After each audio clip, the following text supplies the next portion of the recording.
Good evening and a very warm welcome to this evening's talk, which is a very interesting topic on the impact of positive karma on pain and suffering. Welcome, Denise. Well, thank you very much, Nilima, and it's lovely to be with you all today. So this is an interesting subject with three words that I would like to go into the detail of, because people, I think, don't necessarily know very clearly. So the impact of positive karma, I want to talk about what is karma, and there is positive, negative, and neutral karma, three different kinds of karma. And I also want to talk about pain and suffering and how different those two are and the options that we have. So all of this is in the context of the study and practice of Raj Yoga meditation. And Raj Yoga is a system of thought and study that enables an individual to become the master of their mind, their understanding, their personality, their circumstances, and it can be studied in a very intense way or in a very simple way. It really is up to you. First of all, karma is kind of interpreted in a lot of different ways by different people in different cultural and religious contexts. But in Raj Yoga, karma is defined very specifically as, first of all, it's action. Karma means action, and any act that you do could be good or bad or neutral or a waste of time, or there are many different forms that it can take. And it could be an action like a deed. It could be a word, which could be a spoken word or a written word. It could be a thought, a feeling. So it can be from the most subtle to the most gross. And the law of karma is quite well known, and it is that every action that is performed produces an equal and opposite return. But it's in the interpretation of that there are a lot of variations. Now, in the introductory statements on the flyer, it says, pain is inevitable when there has been negative karma. So what kind of pain? There's many different kinds of pain. You can have physical pain, emotional pain, social pain, financial pain, psychological pain, spiritual pain, many different kinds of pain. And different people respond differently to pain. Some people can handle pain quite well, and some people cannot handle any pain at all. And then there are all kinds of different illnesses which can be painful on different levels. So the karma that you do also creates circumstances. And how you handle or respond to and deal with your circumstances is also an option. The difference between pain and suffering is, I think, quite interesting, because what is suffering? It's very personal. If someone is hurting you and you're suffering, that means that there's a lot more pain than there would be if you were not suffering. So the suffering part is very much up to the individual. So I always say that pain itself is mandatory. Sooner or later, there will be something that will give you pain. But suffering for that, or in the midst of that, around that, that is up to you. You have power over that, so you can decide if you're going to suffer or not. It's really possible. But many people, they don't really feel that there is any difference between pain and suffering. So it's all one thing, pain and suffering, like though it's actually two, but most people take it as just one thing. I think one aspect of suffering is that you are resisting the pain and you're not able to make it go away. So you're fighting with the pain. And pain is such a thing that the more you fight it, the more it will intensify. And so one of the things that I have felt about pain is that it is a messenger. And I think there's quite a lot of people who do also define pain like that, that it comes to you to let you know that there's something wrong. And so if you are against the pain, you're resisting the pain, you're doing everything you can to dull the pain, you take medication, all sorts of ways of avoiding dealing with the pain, only makes it scream louder because it has a job to do. It is a messenger and it has to let you know that there's something wrong. And so you need to pay attention when there's pain. Of course, pain is a product of negative karma. Sometimes people think that the reward and punishment for good and bad action is given to people by God. And so if you do various things for God, He will take away your pain and suffering. But it's really not like that. God has different work to do than deal with reward and punishment all the time. Rather, what we learn in Raj Yoga, which I think is really interesting, is that karma is a machinery. It's a law. It's not a man-made law. It's not even a God-made law. It's a law more like the laws of physics. They're just there. And they are to be discovered. It's very difficult to discover the law of karma adequately to work with it effectively. So therefore, it's very interesting that it is said for God that God is the knower of the philosophy of karma, the laws of karma. So therefore, you can study it. And the more you know about it, the more you can live in accordance with those laws, so that you're not experiencing suffering unnecessarily, you're not experiencing pain unnecessarily. You know what to do so that your life is positive, meaningful, and the way you want it to be. But the knowledge of karma is connected with the soul. So an individual is a spiritual being operating through a physical body in a social context. And so then the question arises, when you got born into a particular family, a particular culture, language group, you're born male or female, all of these attributes of your birth are also connected with karma. And what that means is that a soul will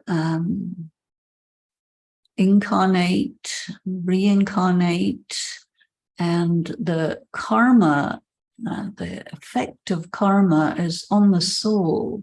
So that means that if you have any unfinished business, by the time you leave your body, you die, you carry it with you and it goes into your next birth. And sometimes people wonder why someone is born in very fortunate circumstances, someone else is born in very unfortunate circumstances. What is all this? And this is also something that you can look at through the lens of karma. And even if your circumstances are positive or negative, some people will take negative circumstances and turn them around and make them work for them and make handicaps into something that carries them forward, which they wouldn't otherwise have reached that far forward. And then others who get born with all kinds of wonderful opportunities, but they don't use them. They mess up and they create hardship for themselves. So it's quite complex.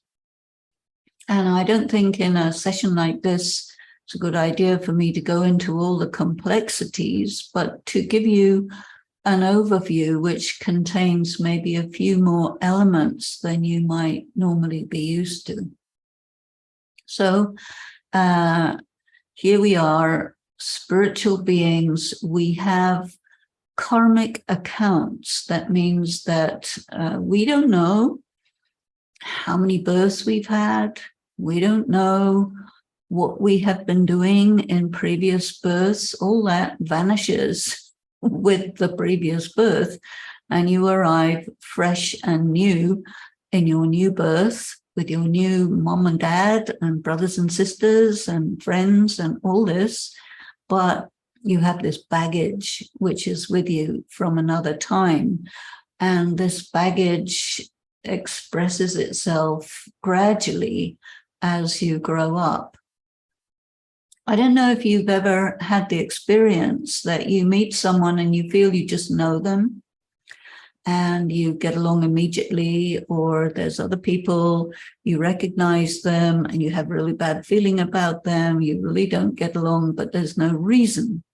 So this is also something connected with karma, because as we pass through many births, we also interact with different people who also pass through many births. And so you don't really know who is who, really, because every time you get a new birth, you get a new face, you get a new role to play, and yet you still have your karma, which comes along with you, and it will come up for settlement every so often.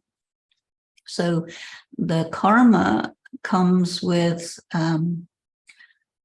payment if you owe, and good things happen if you are owed. And it plays out in your life in various ways that are sometimes quite unfathomable. And so I think it's useful to have a working knowledge of the philosophy of karma so that you can recognize what's happening when something happens that's untoward and it doesn't seem fair or reasonable or just, but there it is, and you don't know why. Sometimes even people have an immediate reaction to circumstances and they say, what did I do to deserve this? It's interesting. And when you say that, just like that, it's an indication that you did something, but of course you don't know what.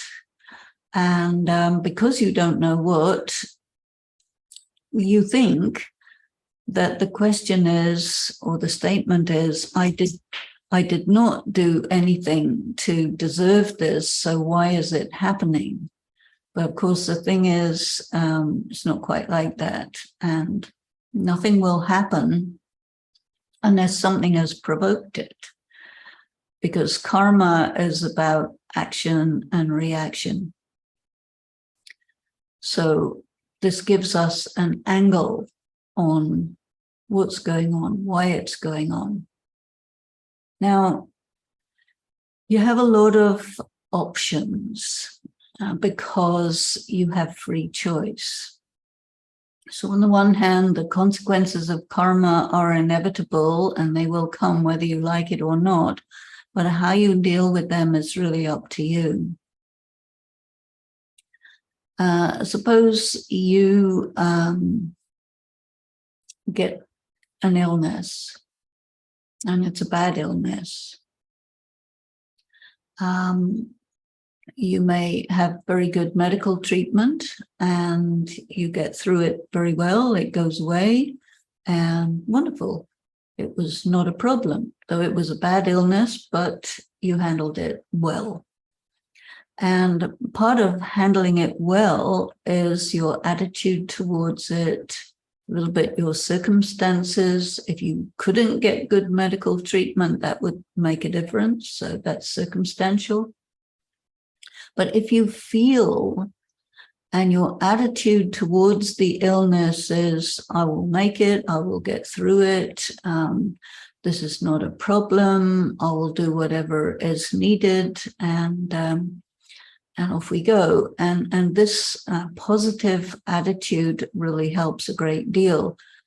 If you get afraid and you think I'm going to die, and then you start suffering, and then you need medication so that you don't suffer so much, you can't take the pain, you can't take the anguish, then you'll get medication to sleep, medication for calming you, and all of this will weaken your spirit and weaken your ability to manage the settlement of karma.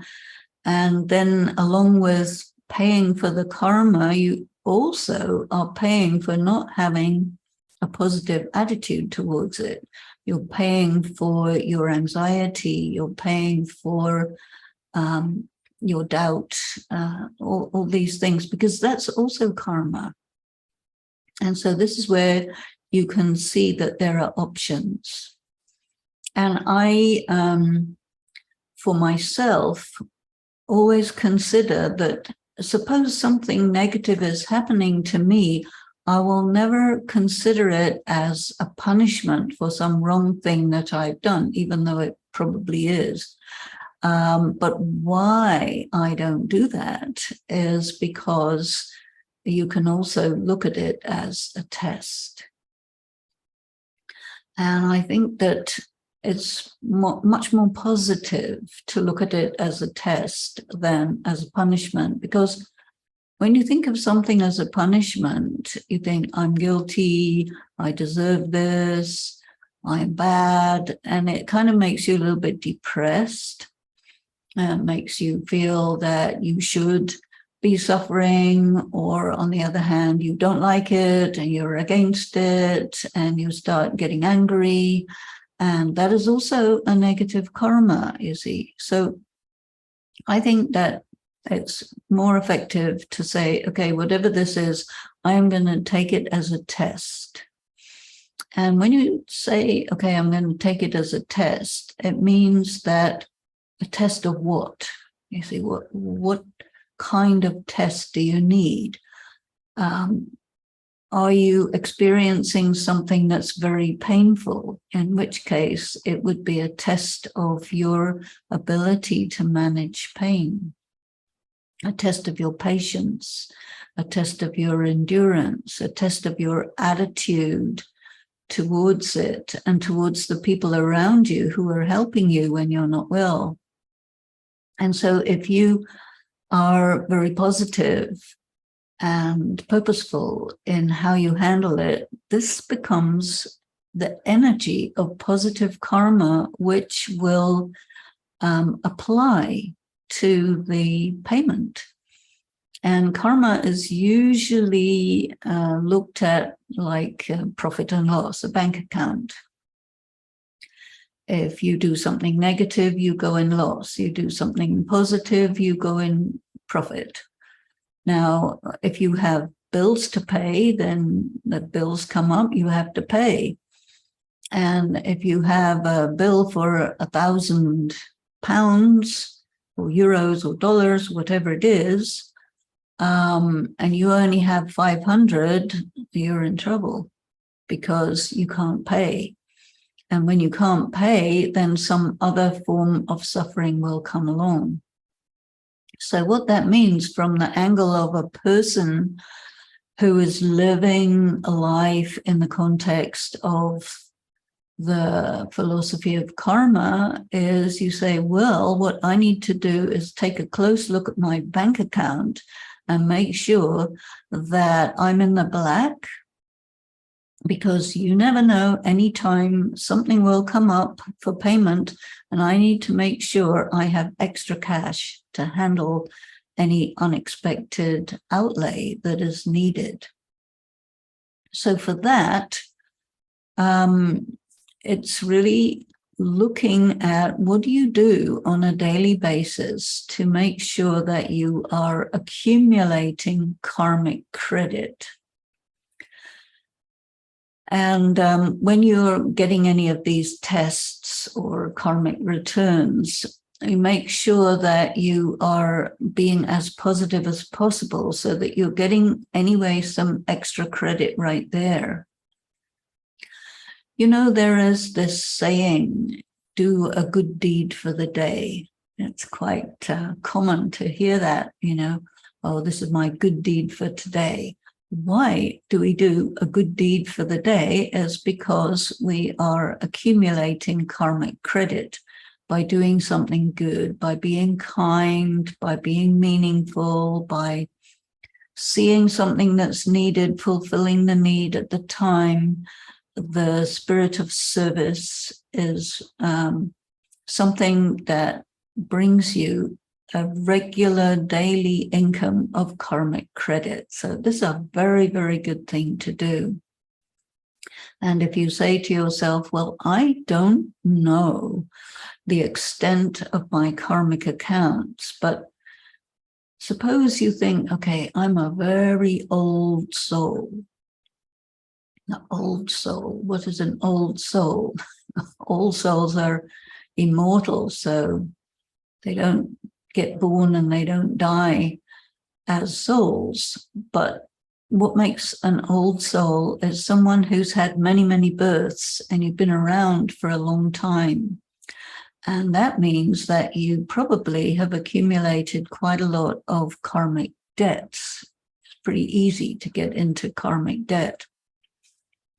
So if you think you're an old soul, or you have that thought, you have that feeling that, yeah, I think I've been around a long time. So that means you need to make sure, because you can't go into your karmic account, bank account, and find out exactly what it is. It doesn't work like that. But you can make an assumption that if I'm an old soul, then I've got probably quite a lot of debt. So I better get on with doing things on a daily basis that are going to give me karmic credit. And this is a very good way to operate. If you look at your day, just go back to the beginning of your day, from when you woke up in the morning all the way through till the present moment, you'll see that there are quite a few circumstances that come up where you could be nice or you could not be nice, or you could get irritated or not get irritated. You could get provoked or not get provoked. And if you get provoked, chances are you will do something to put yourself into karmic debt. So a very good policy, I think, is to look out for opportunities to do the right thing, do the good thing, do something which is beneficial for other people, something inspiring, something meaningful, something that is helpful. And in this way, you are clocking up positive karma. That means you're getting karmic credit. Are you smiling? Are you creating a nice atmosphere where you go? Are you acknowledging people? Are you gracious? Are you doing the little things that just make life a little bit better for everyone around you? Any single one of those things is going to earn you karmic credit. And it's not that you're doing it because you're greedy for karmic credit. It's not really quite like that, but it's more like you understand that you have an option to be a really positive person, and there's lots and lots of benefit, and there's no way that you can be doing benefit without getting credit for it. You may not be appreciated or acknowledged by other people. That is may happen, may not happen, but whatever it is that you do karmically, there will be karmic credit for the good things and debt for the bad things. And so moment by moment, circumstance by circumstance, as the scene changes in the drama of life, you have quite a lot of opportunities to express yourself in a really positive way and constantly accumulate karmic credit. And one thing that also happens, which I think a lot of people don't know about, but it's quite relevant here, that is that if you are a person who is always, being nice, being good, being helpful, being all the things that make a person like valuable, the response of other people to you when you're like that is they will send energy in your direction in the form of they feel good about you, blessings, they say good things about you. This also counts as karmic credit. So when you have a lot of people feeling good about you, you can ride on that energy of blessings. And this will also impact how you handle and how you experience the negative things when they come along. And it will allow you to get through them much more easily. So it's very, very good to not just only be busy accumulating good karma, but also be aware that, when other people feel really good about you, they will give you that energy. And that's a really nice thing. You do also have karma with God, oddly enough, but it is like that because God is not just a nice idea.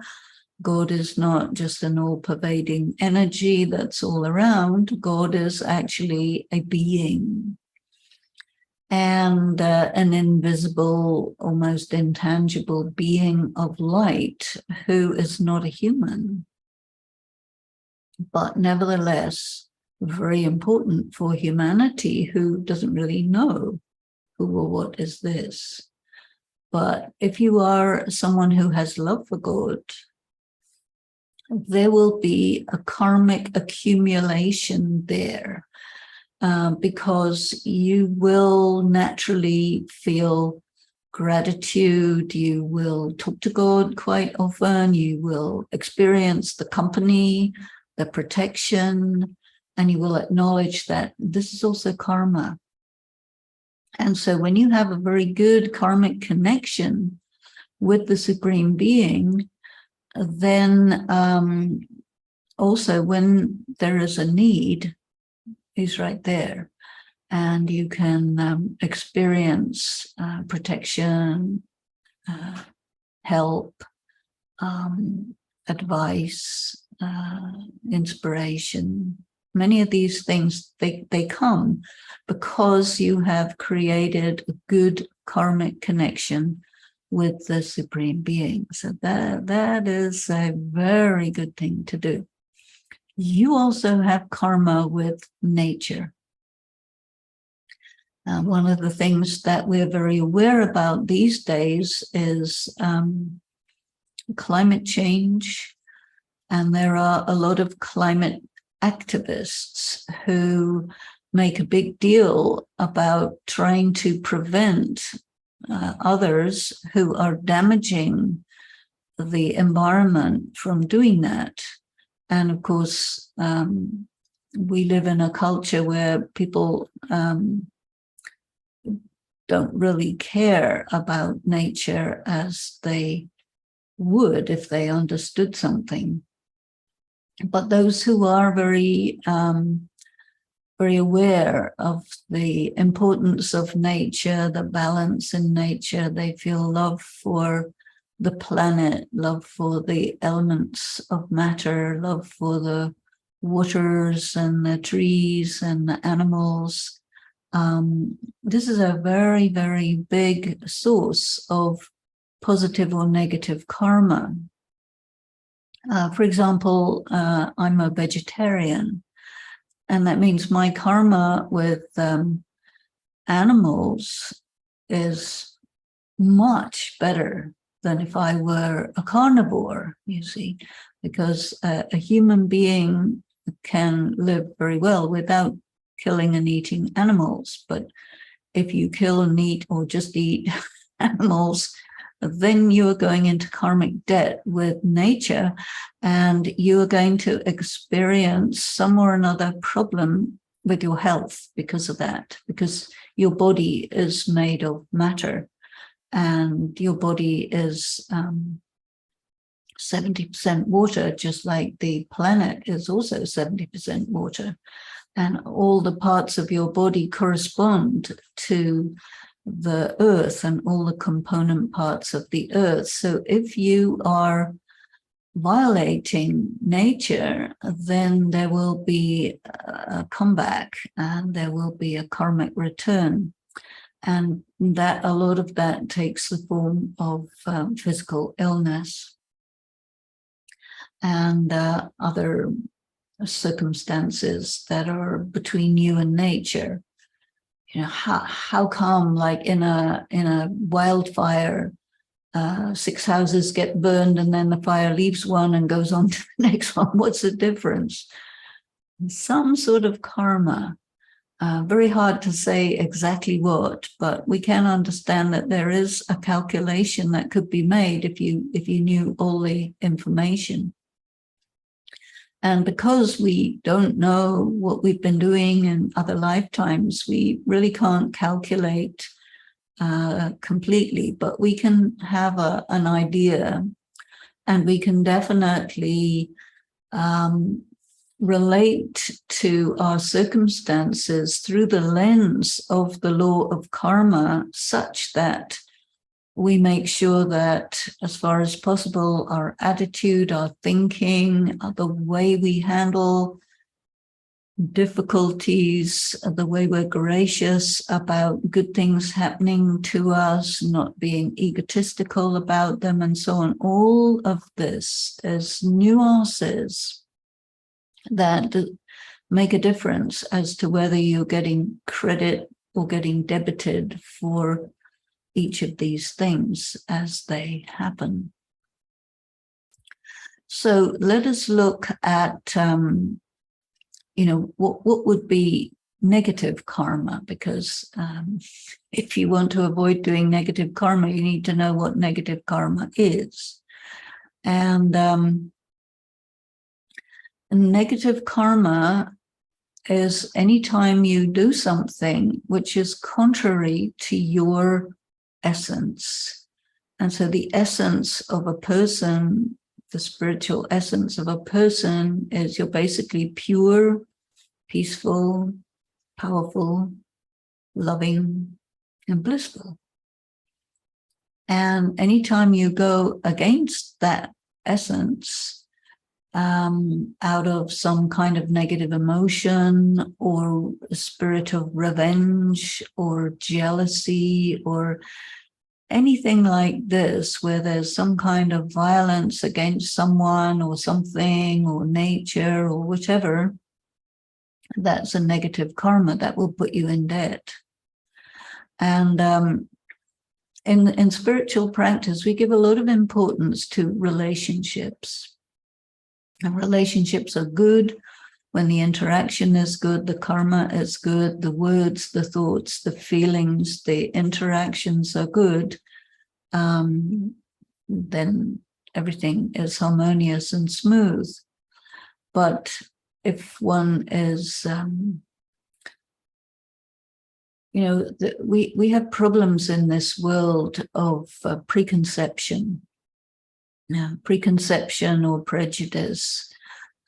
People who are gender biased, race biased, religion biased. If any kind of bias on the basis of those things will make you behave in a way that is negative to someone because of their gender, their religion, their color, or anything like that. Now, you will pay heavily for that.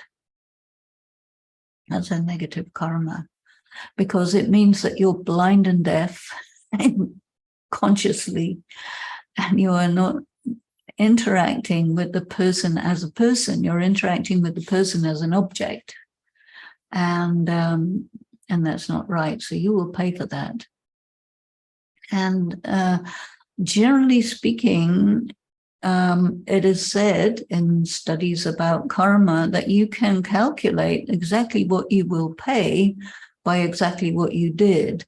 And in that you have this expression, an eye for an eye, a tooth for a tooth. You must have heard about that. So that if you are, say, very critical about someone, or in social media, you put all sorts of hateful things, then sooner or later, the very same thing is going to come back to you and bite you. And that will happen. So you can understand that the kinds of negative things that are happening to you, if they do, take it as a test, no doubt, but also understand that if this particular negative thing is happening, it's also a painful message letting me know that, hey, self, I have done something like this, and this is biting me back and giving me back in kind what I must have done, and that's a message about the overall approach to life that we have, the tendencies, the personality traits, and especially the preconceptions and prejudices that we feel we have a right to maintain because whatever reason. But that's negative karma.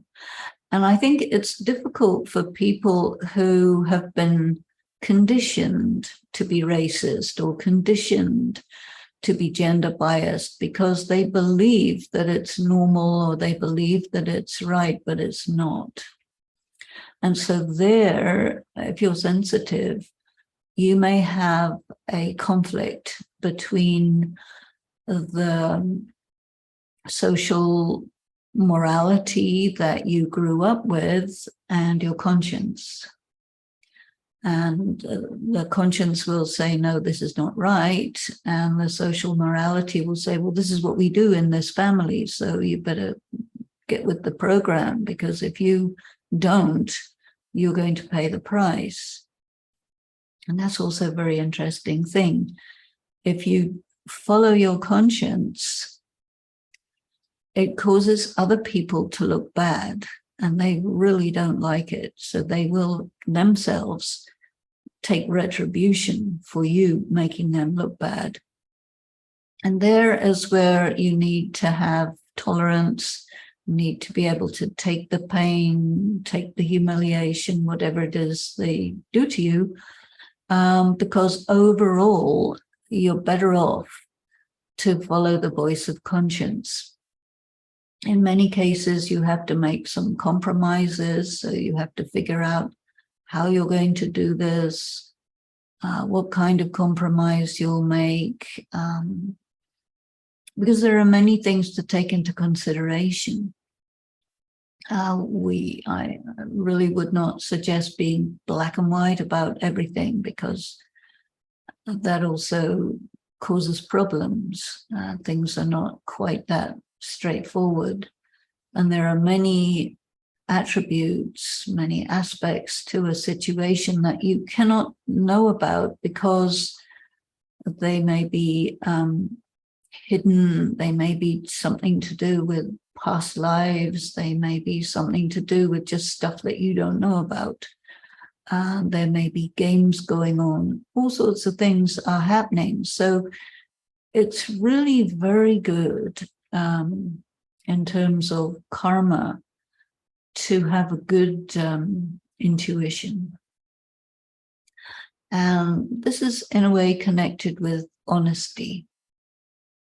If you are clear with yourself, you act according to your conscience, you will also get more circumstantial indications that are like guidance, a very subtle kind of guidance, where you may feel, I have to say nothing at this time. At this time, I have to say something.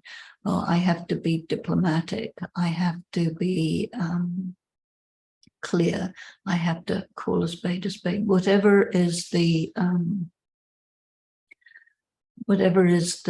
right thing to do at that moment with that intensity, this is something that your intuition begins to let you know when you are a person who is very focused on living in a manner that is full of integrity, clarity, honesty, respect, etc., all those good virtues. They need to really be coming into play here. So then you're clocking up, you see lots and lots of different varieties of karmic credit. You're avoiding going into karmic debt very conscientiously because you're aware of the importance of this, and you pay attention. And then when bad things happen, you will find that you have a natural available strength by which you can manage them, you can get through it easily, you get help when you need it, you get all sorts of bad things that could have happened don't happen, or even if some bad thing happens, it turns around and becomes a good thing. All sorts of little things like that do start to happen when you really live with attention on the philosophy of karma. And I think also building resilience is very important, because anytime it can be too cold, too hot, too hard, too extreme, people can be not nice to you, all sorts of things can happen. But if you are strong in yourself, then you can easily slough it off and not feel bad about any people who are not being right. It's okay, you are fine the way you are, and you are generous, have generosity of spirit. And then I think life will be very kind to you. And even when you experience very big challenges, they are, as I say, I take it as a test, but also the reason why they're there is to make you strong and to make you experienced. So you embrace these challenges as they come because you know why they're there, not to punish you, not to make you suffer, but to develop your powers of endurance, your flexibility, all kinds of good characteristics come out of bad situations. And this is why there is this saying that, if you want really good roses, you have to put them in manure. They just take that fertilizer and create beautiful fragrance out of it. So these little sayings are good to remember because there's a lot of truth in them. So I will stop now. I will just take a pause here for some meditation. So turn the attention within.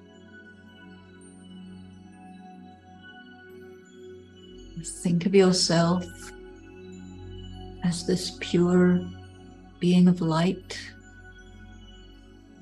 spiritual being.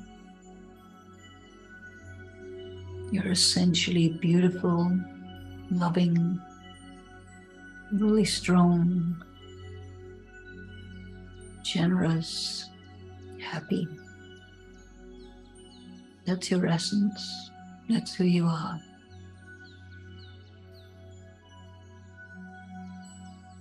All sorts of things may be going on around you, but you turn within. You're with yourself, close to the Supreme Being, the Source, the Force. Taking strength. You are detached from the craziness around you, and you interact from a place of being in your power. You do what you have to do and then let everything go and move to the next thing. Stepping from one good action, feeling, word to another. Sometimes staying quiet, but feeling good about everything and everyone. Let it be.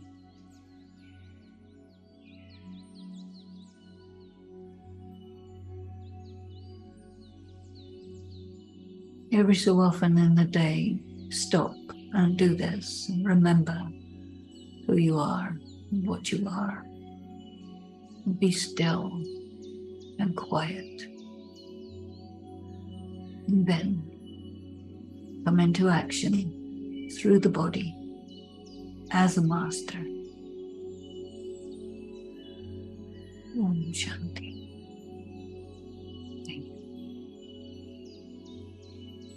Thank you, Sister Denise. That was really informative and lots to think about.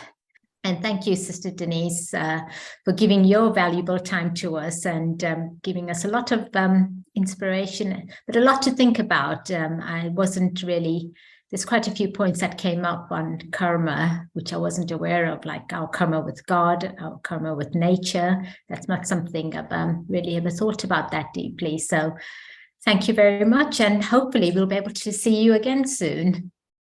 Thank you very much. And likewise, I've enjoyed it very much. And it's been my pleasure to spend the time with you, Nilima, and everyone else. Thank you so much.